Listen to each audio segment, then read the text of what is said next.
విజయవాడలో పెరిగిన జనాభాకు అనుగుణంగా రహదారుల విస్తరణ జరగట్లేదు. దీనికి తోడు అనేక చోట్ల రోడ్లు ఆక్రమణలకు గురవుతున్నాయి. ప్రధాన రహదారులకు ఇరువైపులా వీధి వ్యాపారులు, షాపులు, తోపుడు బళ్ళు నిర్వహిస్తున్నారు. దీంతో కొనుగోలుదారులు రోడ్లపైనే వాహనాలు పార్క్ చేస్తున్నారు. నిత్యం రద్దీగా ఉండే కేదారేశ్వరపేట మార్కెట్ నగర శివారు ప్రాంతానికి తరలించేందుకు గతంలో ప్రభుత్వం ఆలోచన చేసినా నేటికి ఆచరణకు నోచుకోలేదు. దీంతో ప్రజలకు అవస్థలు తప్పట్లేదు. విజయవాడలోనే అత్యంత రద్దీగా ఉండే కేదారేశ్వరపేటలోని పండ్ల మార్కెట్ ఇది. 5 ఎకరాల్లో ఉండే ఈ మార్కెట్ 10 మంది బడా వ్యాపారుల చేతుల్లో ఉంది. దీనిని ఇక్కడి నుంచి తరలించకపోతే నగరంపై తీవ్రమైన ట్రాఫిక్ రద్దీ పడుతుందని 1998లోనే గుర్తించారు. అందుకే అప్పట్లోనే నగర శివార్లలోని నున్నలో 23 ఎకరాల్లో విశాలమైన పండ్ల మార్కెట్ను సిద్ధం చేశారు.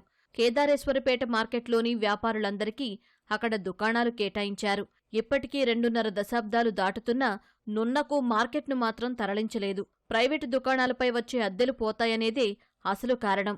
అయితే మార్కెట్కు ఆనుకుని ఉండే ప్రధాన రహదారి, ఫుట్పాత్లు వేటిని వదలకుండా వాహనాలు, పండ్ల విక్రయాల బండ్లు పెట్టేస్తున్నారు. ఈ రహదారి మీదుగానే సింగ్ నగర్, రైల్వే స్టేషన్ సహా అనేక ప్రాంతాలకు రాకపోకలు సాగిస్తూ ఉంటారు. అనేక విద్యాసంస్థలు, కళాశాలలకు ఇదే ప్రధాన రహదారి. కీలకమైన వేళల్లో ఈ రహదారి మొత్తం పండ్లను తీసుకొచ్చే భారీ కంటైనర్లు, డీసీఎంలు, మినీ వ్యాన్లు, ఆటోలతో నిండిపోతుంది.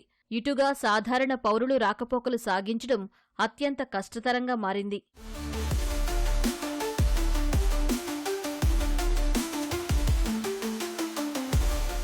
నున్నలో 2.5 దశాబ్దాల కిందట కేదారేశ్వరపేట మార్కెట్ కంటే 5 రెట్లు పెద్దగా సువిశాల ప్రాంగణాన్ని పండ్ల వ్యాపారం కోసం సిద్ధం చేశారు. ఈ మార్కెట్లో ప్రతి సామాన్య వ్యాపారికి కూడా దుకాణాలున్నాయి.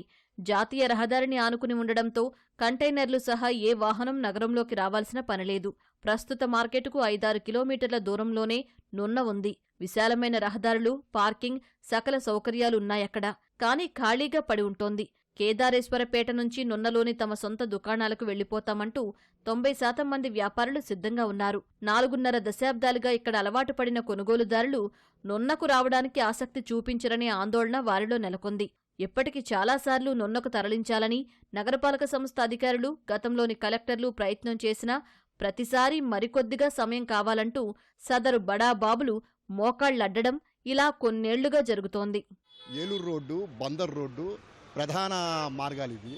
ఈ ఫుట్పాత్లు కూడా ఉపయోగించుకుంటున్నారు. ఆక్రమణలు పెంచుకొని ఈ హ్యాకర్స్ బళ్ళు పెట్టుకొని ఫుట్పాత్ల మీద కూడా బళ్ళు పెట్టుకొని వాళ్ళు కొబ్బరి బొండాల బళ్ళు కానీ ఇది కానీ నిత్యం చండాలంగా చేసేస్తున్నారు.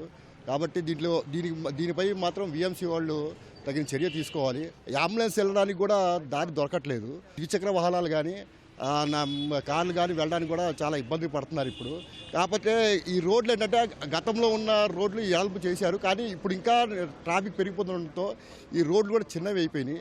మన వాణిజ్య సిటీగా ఉన్న కేదారేశ్వరపేట కానీ అట్లాగే మన రైతు బజార్ కానీ బాగా ఈ రోడ్లు ఏంటంటే చిన్నవి కుదించిపోవడంతో హ్యాకర్స్ వల్ల ఇదంతా ఏంటంటే ముఖ్యంగా హ్యాకర్స్ వల్ల రోడ్డు చిన్నవి అయిపోయి నిత్యం ప్రయాణించే వాళ్ళకి ఇబ్బందికరంగా, అసౌకర్యంగా మారిపోతుంది. ఇంతకుముందు మేము వచ్చినప్పుడు ఈ రోడ్డు చాలా ఖాళీగా ఉండేది.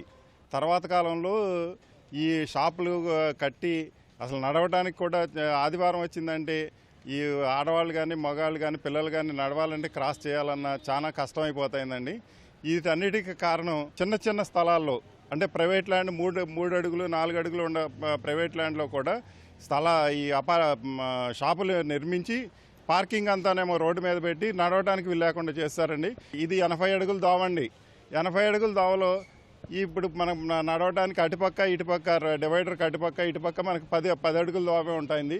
దీనివల్ల మా కాలనీలకు వచ్చే ప్రజలకు కానీ ఈ రోడ్డులో నడవాలంటే చాలా ఇబ్బందిగా ఉంటుందండి. షాప్స్ అన్ని కూడా కొంచెం మాకు వెళ్ళడానికైనా రావడానికైనా ఆ కార్నర్లో కానీ చాలామంది జనాలు రోడ్ల మీద నిలబడడం, ఈవినింగ్ అయ్యేసరికి మాకు చాలా ఇదిగా ఉంటుంది. మాకు వెళ్ళడానికి కానీ రావడానికి కానీ సాటర్డే కానీ సండే అసలు ఏమీ లేదు, వీకెండ్ అనేది లేదు. ఎవ్రీడే మార్నింగ్ కూడా అలాగే ఉంటుంది, నైట్ అసలు అన్ని టైంలో ఇలాగే ఉంటుంది. నైట్ 11 వరకు కూడా ఇంత రష్గానే ఉంటుంది. నగరంలో ప్రధాన రహదారులుగా ఉన్న బందరు, ఏలూరు రోడ్లపై అనేక మంది వ్యాపారాలు నిర్వహిస్తున్నారు. వీధి వ్యాపారులు రోడ్లపైనే తోపుడు బళ్లు ఏర్పాటు చేసుకున్నారు. దీంతో రాకపోకలు సాగించేందుకు ప్రజలు అవస్థలు ఎదుర్కొంటున్నారు. దీనికి తోడు వ్యాపార సముదాయాల్లో పార్కింగ్ సౌకర్యం లేక ప్రజలు రోడ్లపైనే వాహనాలు పార్కింగ్ చేస్తున్నారు. ఉదయం, సాయంత్ర సమయాల్లో వృత్తి, విద్య, ఉద్యోగ, వ్యాపార పనులపై విద్యార్థులు, కార్మికులు, ఉద్యోగులు, సామాన్య ప్రజలు పెద్ద సంఖ్యలో రాకపోకలు సాగిస్తూ ఉంటారు. అలాంటి వారు రద్దీ ఎక్కువగా ఉండడంతో నరకం చూస్తున్నారు. బందరు రోడ్డు విస్తరణకు గతంలో టీడీపీ ప్రభుత్వం ప్రణాళికలు సిద్ధం చేసింది. ఎన్టీఆర్ సర్కిల్ నుంచి పోరంకి వరకు దీన్ని విస్తరించి నగరంలోకి రాకపోకలు సాగించేవారికి ఇబ్బందులు లేకుండా చేయాలని భావించింది. అయితే ఆ తర్వాత అధికారంలోకి వచ్చిన వైసీపీ ప్రభుత్వం ఆ ప్రణాళికలను అటకెక్కించింది. కూటమి ప్రభుత్వం దీనిపై దృష్టి పెట్టాల్సిన అవసరం ఉంది. నగరంలోని ఫన్ టైమ్ క్లబ్ రోడ్డు చాలా వరకు ఆక్రమణలకు గురైంది. రోడ్లపైనే అనేక మంది వ్యాపారాలు నిర్వహిస్తున్నారు. వీఎంసీ అధికారులు చూసి చూడనట్లు వదిలేస్తున్నారు.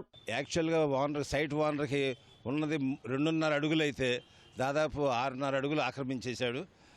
డ్రైనేజ్ మీద కూడా ఈ మన గూడ్స్ షెడ్ లాంటి క్యారియర్లు తీసుకొచ్చి పెట్టేసేసి ఆ తర్వాత మున్సిపల్ స్థలాన్ని కూడా ఆక్రమించి రోడ్డు మీద వరకు రావడం జరిగింది. పోతే ఇక ట్రాఫిక్ విషయానికి వస్తే సాయంత్రం పూట్లయితే మహాదారుణంగా దుర్భరంగా ఉంటుంది. షాప్స్ మొత్తం తీసేయమని చెప్పేసి మేము చాలాసార్లు రిప్రజెంటేషన్ ఇచ్చామండి మున్సిపల్ కమిషనర్ గారికి.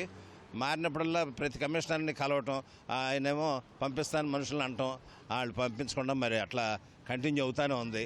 కాబట్టి మరి ఈసారైనా సరే మరి ఉన్న మున్సిపల్ కమిషనర్ గారైనా దీని మీద సివియర్ యాక్షన్ తీసుకోవాలని చెప్పేసి మాత్రం కోరుకుంటున్నామండి. నేను గమనించింది ఏమిటంటే ఇక్కడ ప్రతిదీ రెసిడెన్షియల్ ఏరియా అంటారండి. తీరా అక్కడికి వెళ్ళి చూస్తే అది కమర్షియల్ ఏరియా కన్నా కూడా చాలా దారుణంగా ఉంటా ఉంది. ఇక్కడ ఉదాహరణకు చెప్తున్నాను, మన ఫన్ టైమ్స్ రోడ్డు అంటే 80 ఫీట్ రోడ్డు అసలు రెసిడెన్షియల్ ఏరియాలో ఎక్కడా లేదు. ఇది చాలా ప్రెస్టీజియస్ రోడ్ అని చెప్పేవారండి. ఇవాళ ఇది కమర్షియల్ రోడ్డు కన్నా కూడా దారుణంగా ఉందండి. సిటీలో కూడా పరిస్థితి బాగాలేదండి. అసలు పార్కింగ్ ఎక్కడ 2 వీలర్ రేస్కి వెళ్తే ఎక్కడ పార్క్ చేయాలో అర్థం కాదు, 4 వీలర్ రేస్కి వెళ్తే అర్థం కాదు. షాపింగ్ మాల్ కూడా ఉండలేదండి. ఎక్కడికి వెళ్ళినా అసలు పార్కింగ్ చాలా సమస్యగా ఉందండి. పార్కింగ్ చాలా భయంకరమైన సమస్య అండి విజయవాడలోనే. అక్కడ రైతు బజార్కి వెళ్తే రైతు బజార్ అసలు ఎక్కడ పార్క్ చేయాలో అర్థం కావట్లేదు. ముఖ్యంగా ఆక్రమణను తొలగించాలండి. రోడ్లన్నీ కరెక్ట్గా ఉండేట్టుగా చూడాలి.